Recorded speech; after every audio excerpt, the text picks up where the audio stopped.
नमस्कार दोस्तों, आपका हमारे इस YouTube चैनल श्री हरि बोल में बहुत बहुत स्वागत है। दोस्तों, आज हम माता अन्नपूर्णा की व्रत की कथा का श्रवण करेंगे। कथा सुनने से पहले दोस्तों, अगर आपने हमारे इस YouTube चैनल को सब्सक्राइब नहीं करा है तो इस चैनल को सब्सक्राइब करें, बेल आइकन दबाएं ताकि हमारे नए वीडियो की नोटिफिकेशन आप तक सबसे पहले पहुंचे। इस वीडियो को लाइक और शेयर भी जरूर करें। माता अन्नपूर्णा का 21 दिवसीय यह व्रत अत्यंत चमत्कारी फल देने वाला है। यह व्रत मार्गशीर्ष मास के शुक्ल पक्ष की प्रतिपदा यानी पूर्णमासी से शुरू कर 21 दिनों तक किया जाता है। इस व्रत में अगर व्रत ना कर सके तो एक समय भोजन करके भी व्रत का पालन किया जा सकता है। इस व्रत में सुबह घी का दीपक जलाकर माता अन्नपूर्णा की कथा पढ़ें और भोग लगाएं। अन्नपूर्णे सदा पूर्णे शंकर प्राण वल्लभे ज्ञान वैराग्य सिद्धार्थ भिक्षाम देहि चा पार्वती माता चा पार्वती देवी पिता देवो महेश्वरा बांधवा शिव भक्त स्वदेशो भुवंत्र्यम। व्रत कथा इस प्रकार है। एक समय की बात है, काशी निवासी धनंजय की पत्नी का नाम सुलक्षणा था। उसे अन्य सब सुख प्राप्त थे, केवल निर्धनता ही उसके दुख का कारण थी। यह दुख उसे हर समय सताता था। एक दिन सुलक्षणा पति से बोली, स्वामी आप कुछ उद्यम करो तो काम चले। इस प्रकार कब तक काम चलेगा? सुलक्षणा की बात धनंजय के मन में बैठ गई और वह उसी दिन विश्वनाथ शंकर जी को प्रसन्न करने के लिए बैठ गया और कहने लगा, हे देवादिदेव विश्वेश्वर, मुझे पूजा पाठ कुछ नहीं आता है, केवल तुम्हारे भरोसे बैठा हूँ। इतनी विनती करके वह 2-3 दिन भूखा प्यासा बैठा रहा। यह देखकर भगवान शंकर ने उसके कान में अन्नपूर्णा अन्नपूर्णा अन्नपूर्णा इस प्रकार 3 बार कहा। यह कौन और क्या कहा गया? इसी सोच में धनंजय पड़ गया कि मंदिर में आते ब्राह्मणों को देखकर पूछने लगा, पंडित जी अन्नपूर्णा कौन है? ब्राह्मणों ने कहा, तू अन्न छोड़ बैठा है, सो तुझे अन्न की ही बात सूझती है। जा घर जाकर अन्न ग्रहण कर। धनंजय घर गया, स्त्री से सारी बात कही। वह बोली, नाथ चिंता मत करो, स्वयं शंकर जी ने ही यह मंत्र दिया है, वे स्वयं ही खुलासा करेंगे। आप फिर जाकर उनकी आराधना करो। धनंजय फिर जैसा का तैसा पूजा में बैठ गया। रात्रि में शंकर जी ने आज्ञा दी, कहा तू पूर्व दिशा में चला जा। वह अन्नपूर्णा का नाम जपता जाता और रास्ते में फल खाता, झरनों का पानी पीता जाता। इस प्रकार कितने ही दिनों तक चलता गया। वहाँ उसे चांदी सी चमकती वन की शोभा देखने में आई। वहाँ उसने सुंदर सरोवर देखा। उसके किनारे कितनी ही अप्सराएं झुंड बनाए बैठी थी। एक कथा कहती थी और सब माँ अन्नपूर्णा इस प्रकार बार बार कहती थी। यह अगहन मास की उजेली रात्रि थी और आज से ही व्रत का आरंभ था। जिस शब्द की खोज करने वह निकला था वह उसे वहाँ सुनने को मिला। धनंजय ने उनके पास जाकर पूछा, हे देवियों आप यह क्या करती हो? उन सब ने कहा, हम सब माँ अन्नपूर्णा का व्रत करती हैं। धनंजय बोला, व्रत करने से और पूजा करने से क्या होता है? यह कभी किसी ने किया भी है? इसे कब किया जाए? कैसा व्रत है और कैसी विधि है? मुझे भी कहो। वे कहने लगी, इस व्रत को सब कोई कर सकते हैं। 21 दिन तक के लिए 21 गांठ का सूत लेना चाहिए। 21 दिन यदि ना बने तो एक दिन उपवास करें। यह भी ना बने तो केवल कथा सुनकर प्रसाद लें। निराहार रहकर कथा कहें। कथा सुनने वाला कोई ना मिले तो पीपल के पत्तों को रख सुपारी या घृत कुमारी वृक्ष को सामने रखकर दीपक को साक्षी कर सूर्य, गाय, तुलसी या महादेव को बिना कथा सुनाए मुख में दाना ना डालें। यदि भूल से कुछ पड़ जाए तो एक दिवस फिर उपवास करें। व्रत के दिन क्रोध ना करें और झूठ ना बोलें। धनंजय बोला, इस व्रत के करने से क्या होगा?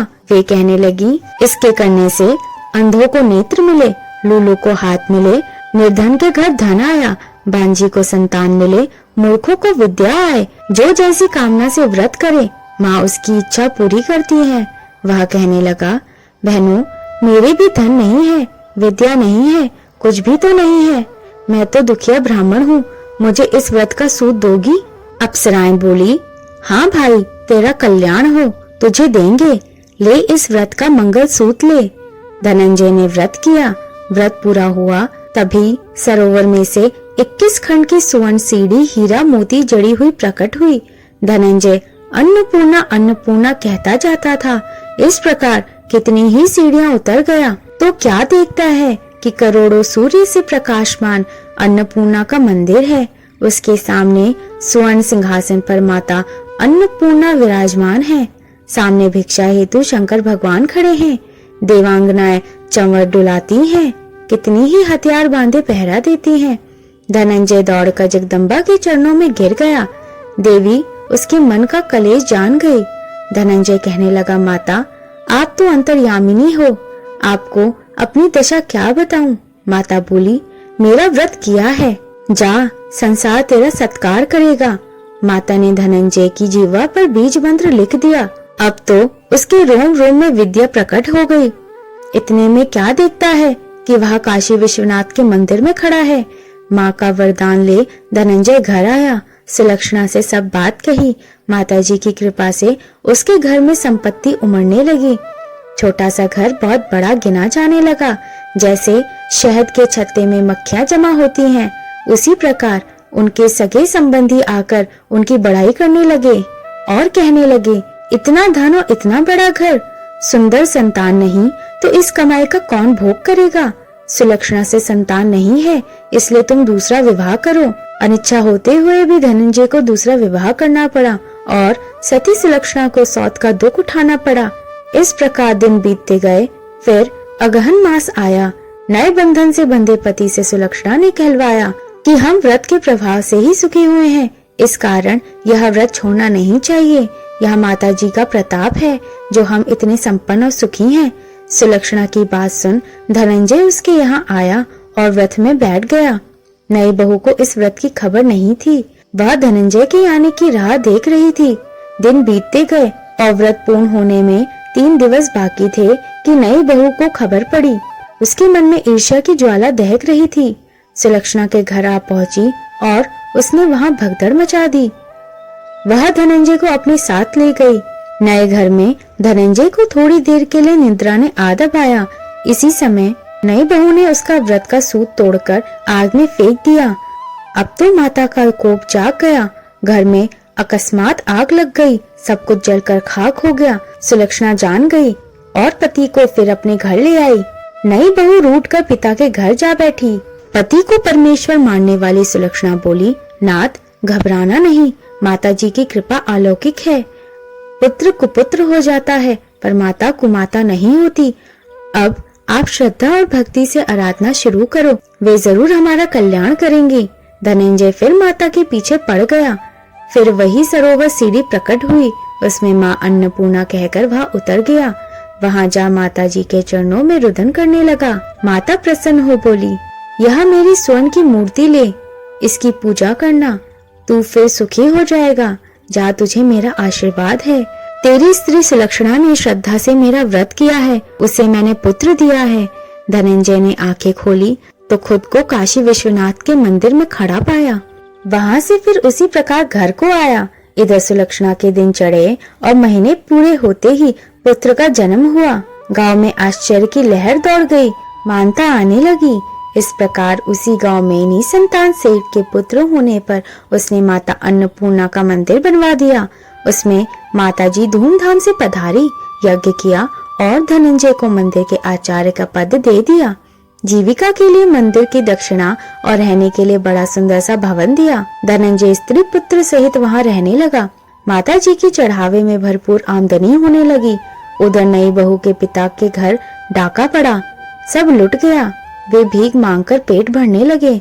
सुलक्षणा ने यह सुना तो उन्हें बुला भेजा, अलग घर में रख लिया और उनके अन्न वस्त्र का प्रबंध कर दिया। धनंजय, सुलक्षणा और उसका पुत्र माता की कृपा से आनंद से रहने लगा। माता ने जैसे इनके भंडार भरे वैसे ही सबके भंडार भरे। इस कथा को कहते, सुनते और हुंकारा भरते सब पर माँ की कृपा हो। बोलो माँ अन्नपूर्णा की जय। दोस्तों, अगर आपको हमारी ये कथा पसंद आई हो तो कमेंट बॉक्स में जय माँ अन्नपूर्णा लिखना ना भूलें।